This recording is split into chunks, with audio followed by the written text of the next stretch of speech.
For a long time, Ron Howard never seemed troubled by the bad stuff that often comes with being famous.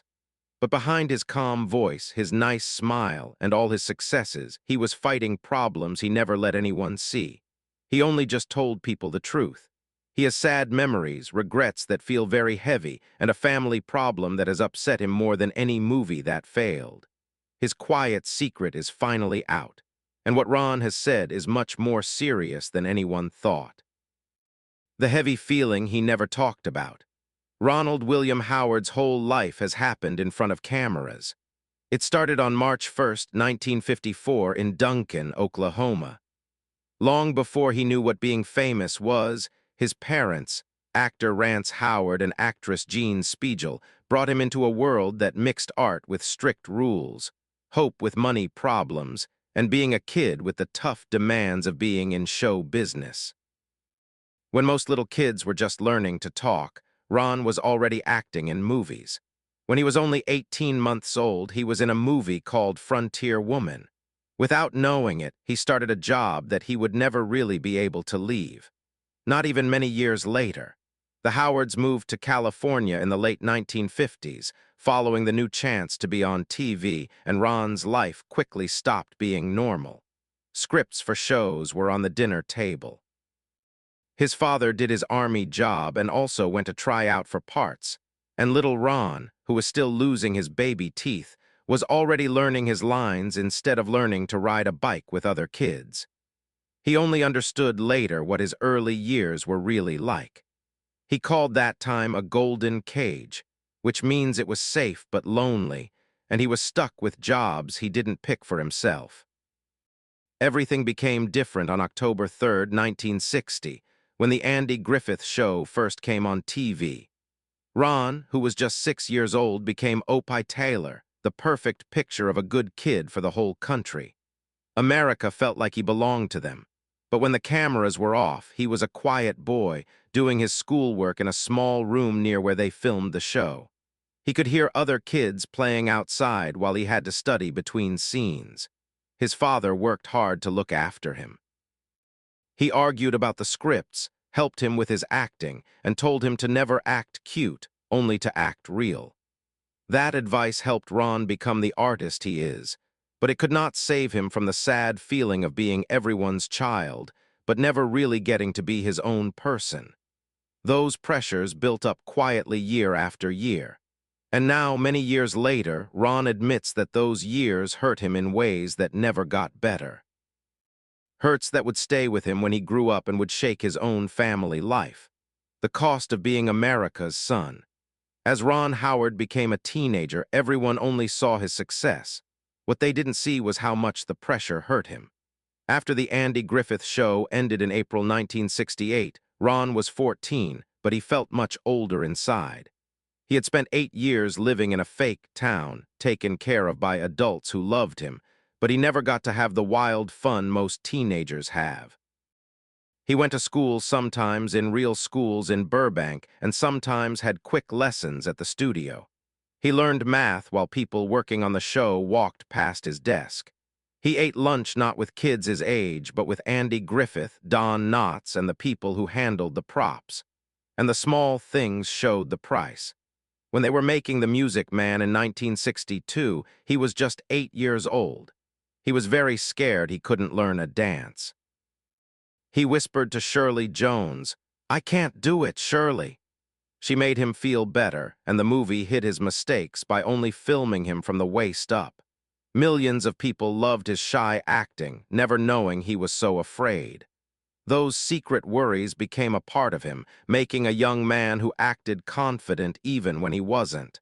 Then came Happy Days in 1974. Ron was 19 when he went into Gary Marshall's office, without knowing he was about to get the part that would define his young life for a second time. As Richie Cunningham, he became America's good, reliable boy next door. But while the world loved him, Ron felt the heavy feeling of being stuck as another character. By 1977, at age 23, he felt trapped playing a teenager, while the real world outside was changing fast. The Vietnam War was in all the news. Young people's culture was different. But Richie's life seemed separate from all that. Ron even wrote a note to ABC asking for one story that talked about the war. They said no. This made him more and more frustrated. He felt unseen inside the character, unable to change, and he really wanted to get out of the forever young life the show wanted. That feeling of being trapped pushed him to a big decision. If he wanted to be himself again, he had to work behind the camera. Directing wasn't just a wish. It was his way out, the rise of a director and the breaking point. Ron Howard's way out finally came in 1977 when Roger Corman offered him a deal that felt like a rescue. Be the star in Eat My Dust, and he could direct his own movie.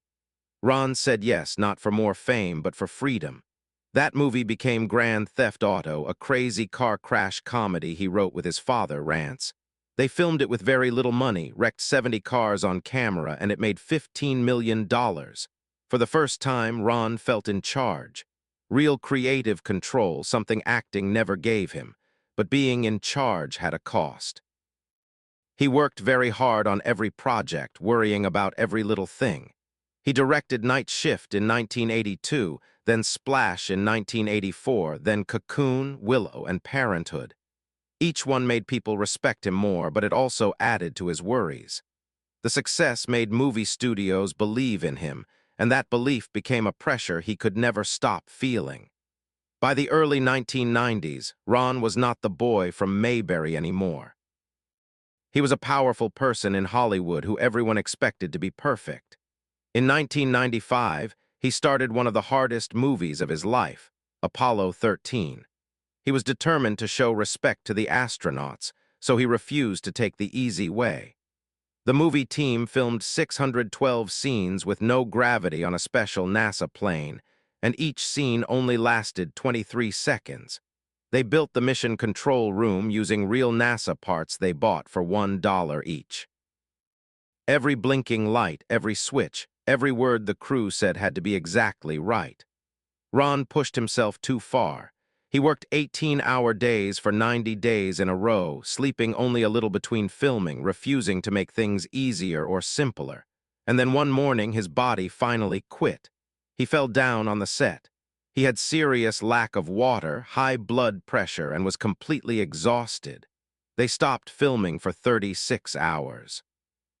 When he came back, feeling shaky but strong, the whole crew wore shirts that said Mission Control. It was their way of saying they believed in him completely. But behind his quiet smile, Ron knew the truth. He had gone too far. He had become the kind of person who wants everything so perfect that he could work himself to death without seeing it. And that thought would stay with him for years, not just for what it did to him, but for what it took from the people he loved the most. The regret he cannot get away from. Out of all the things Ron Howard has done, nothing feels heavier to him than what happened in 1991. That year should have been one of the best of his life. His daughter Jocelyn had just been born. His career was doing great, and he had the kind of freedom to make movies that most directors only wish for. But when Universal Studio planned the 6-month filming for Far and Away in Ireland, Ron made a choice he would be sorry for the next 30 years. He left. For half a year, his wife Cheryl took care of their new baby twins and their young daughter Bryce all by herself.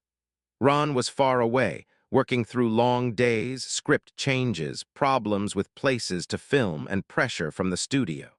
And when he finally came back home, the problem shocked him. Jocelyn didn't know who he was. Bryce hardly responded.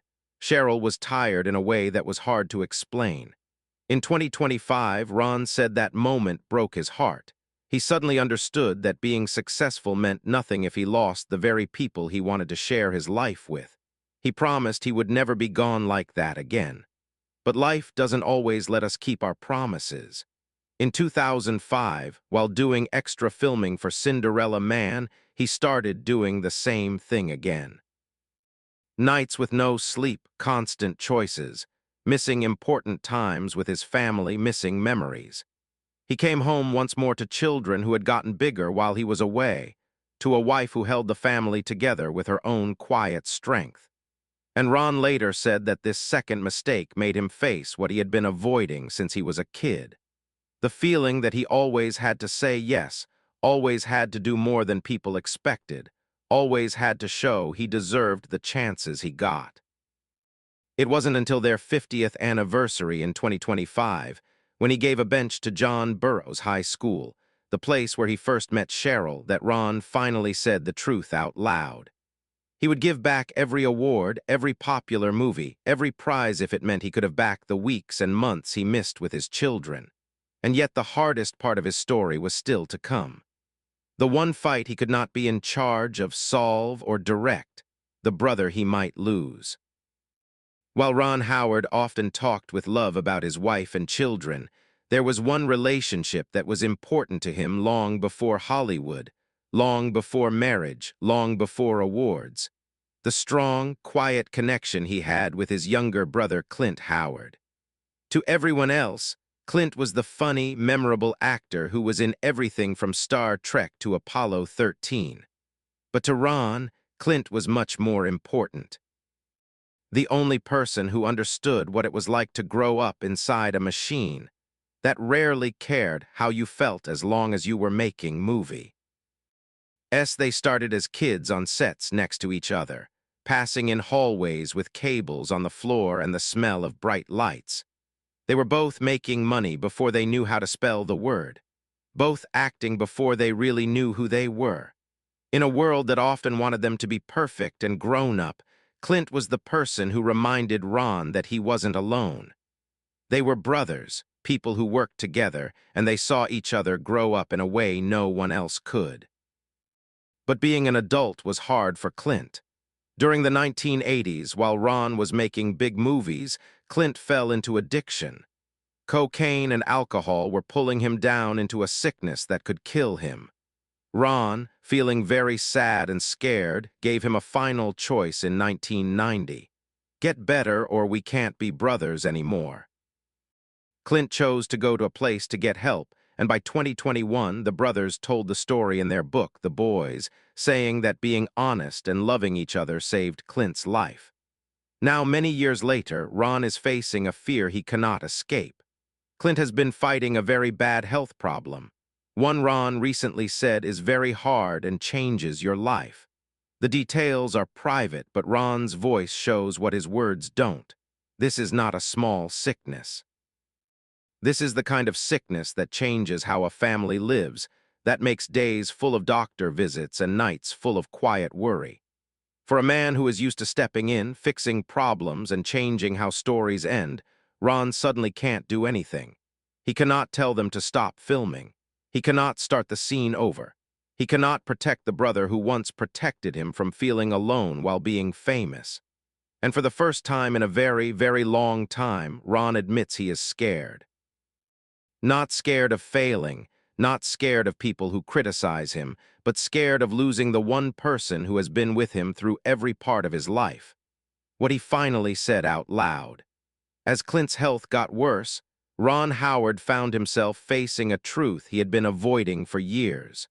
A truth hidden under many years of being calm and professional and quietly strong. The man who had worked in Hollywood with kindness, who had spent 50 years telling stories that made millions of people feel good, was finally made to see that he was not invincible. In recent talks, Ron admitted that this time has upset him more than any movie that failed or any work problem. Not EDTV, not Solo, not the huge pressure of Apollo 13. None of it is as bad as the fear of losing Clint. He talked about nights spent awake thinking about when they were kids. The little school room at the studio, the quiet talks they had between scenes, the way having Clint there made the bright studio lights feel less lonely. These memories, which used to be happy, now feel sad and heavy. Ron said that he feels bad. Bad that while his directing career did so well, Clint was quietly fighting his own problems alone. Bad that he didn't see the signs. Bad that he couldn't protect him earlier. This new problem made Ron think about his whole life again. He has said no to long movie projects. He has said no to jobs that would mean traveling for a long time. Even Imagine Entertainment, The company he started with someone else in 1985 now works more on its own, so Ron can put his family first. His days are not planned by movie schedules anymore. Instead, they are about eating with family, having quiet talks, and enjoying moments he does not want to lose again. In what might be the saddest thing he has ever said in his career, Ron said that the quiet time between movies has made him understand something he never said before. He spent his whole life telling other people's stories, but at some point, he stopped telling his own. And now, at 71 years old, with a huge amount of money and many years of history behind him, he is finally learning that the biggest successes don't mean much if the people you love are being lost. For people who like him, the surprise wasn't that Ron Howard had hard times. It was that he kept them to himself for so many years. And now that he has talked about it, the sadness is clear to see. Some hurts never really go away, even for the man that everyone loves in Hollywood.